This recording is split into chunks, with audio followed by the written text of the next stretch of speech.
Wala nang maraming paligoy-ligoy pa, diretso sa punto na. Maiksi lang ang komentaryo, pero diretso sa punto.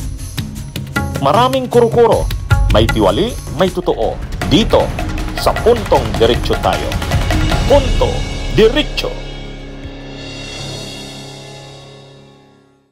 O ngayong maghapon na unang araw ng rally, nung rally ng INC doon sa Luneta at ng United People's Initiative doon sa EDSA PPM, People Power Monument, tinanong si PBBM kung nasaan siya ngayong araw. Ang sagot ng Malacanang, nandun lang sa loob ng palasyo. Nagmumonitor, nagbabantay ng mga kaganapan sa buong maghapon ngayon. Ayan, usapan natin yan. Yung rally ngayon ng Iglesia ni Cristo at saka nung mga DDS doon sa EDSA, People Power Monument, ang tinanong si PBBM, ano po bang ginawa nyo maghapon? Nasaan po kayo? Ang sagot ni PBBM o ang sagot ng Malacanang, nasa palasyo, nasa Malacanang.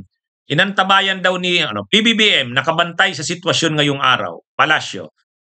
Yan yung official na statement ng Malacanang nung tinanong kung nasaan si PBBM. Tama lang naman.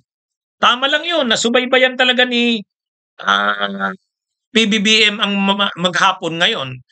Kasi critical itong period na to. Hindi alam kung anong mangyayari ngayong maghapon.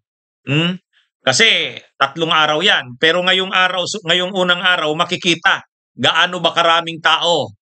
Ano ba ang kanilang mga panawagan? Ano ang reaksyon ng publiko? Mas nadadagdagan ba hanggang ngayong gabi? Mainit ba ang sitwasyon? Nagkakaroon na ba ng mga kaguluhan? Talagang kailangang bantayan yan at i-monitor ng presidente. Tama lang yun. Kasi ang gusto talaga nitong mga nag-o-organize ng mga rallies na to, painitin ang sitwasyon.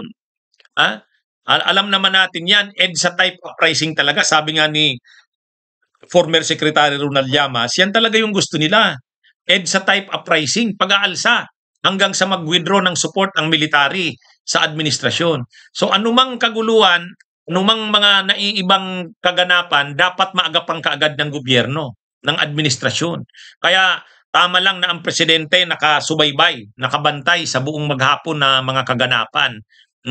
Hindi dahil paranoid ka, kundi mabuti na yung handa sa anumang kaganapan. Kaya at least hindi naman sinungaling ang Malacanang na sabihin, wala yan, hindi naman pinansin niya ng presidente. Hindi. At least honest ang Malacanang na sabihin, yung palasyo na sabihin, nagantabay ang presidente, nakabantay. Kasi pag sinabi mong wala, hindi naman binigyan pansin ng presidente yung mga rallies na yan ngayon. Hindi para kang niyan. Parang baliwala sa iyo yun. Hindi naman totoo yun. Hindi pwedeng baliwalain yang mga na yan. Kasi kaya bato na nga dyan ang mga DDS yung mga Duterte. Kaya bato na sila dyan. Talagang na yan, all in na kumbaga, desperado na sila dyan. Kaya gagawin talaga nila lahat. In fact, hindi lang dapat yung unang araw. Second day, hanggang sa third day, hanggang sa matapos yan, dapat subaybayan talaga yan. Kasi malay natin, sa unang araw ay talagang kunti. Pero yung plano pala talaga nilang mag-strike ay second day or third day.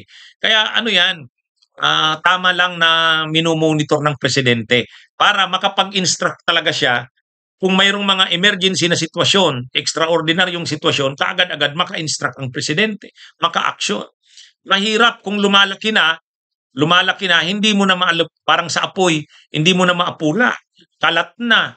Kaya tama yun, parang usbong pa lang, kitli na, nip in the bud.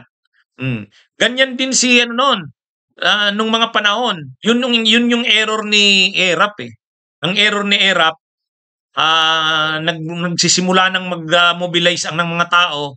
Sabi ni ERAP, hindi, lang naman yan, bukas wala na yan. So, pinabayaan hanggang sa lumakas ng lumakas, dumami ng dumami. Nung plano ng i-disperse na, wala na, hindi na nagawa.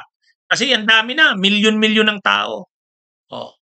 Pero kay Gloria, kung magatandaan natin, ang dami ring rallies kay Gloria. Kasi ang daming skandalo ni Gloria, in BNCTE, Hello Garci, O mayroon pang mga ano noon, mga military mga uprising, mga Oakwood Mutiny, yung Marine standoff, marami 'yan. Pero bakit hindi nagtagumpay? Nagsisimula pa lang, inaanuhan kaagad nila Gloria noon. Hmm. Ah, Kahit nga yung EDSA 3 noon, hindi nagtagumpay yun, na-counter kaagad nila Gloria. Bakit? Nila Gloria Arroyo. Minomonitor.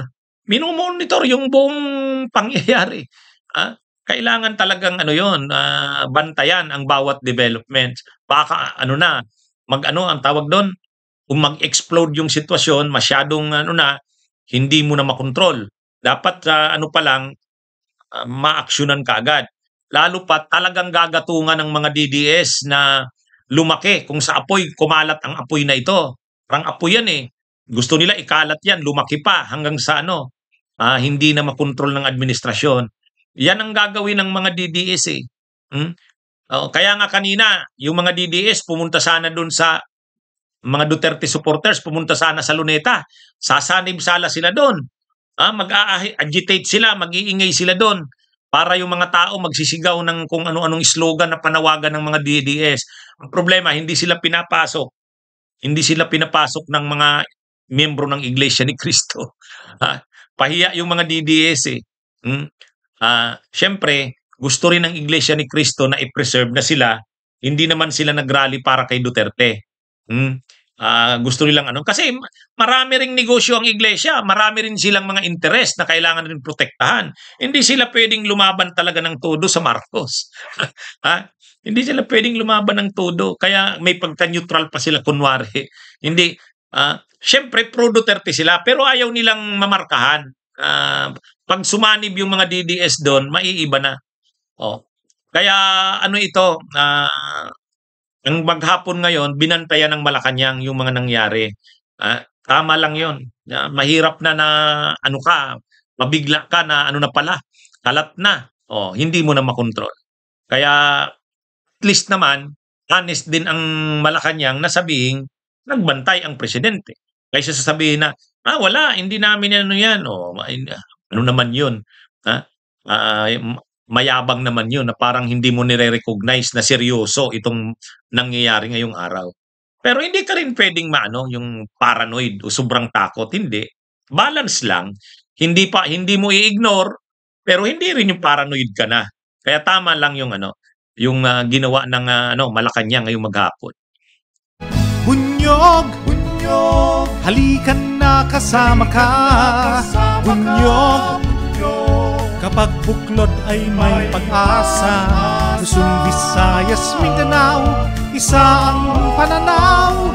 Sa bagong Pilipinas ang bunyog isisigaw. Bunyog.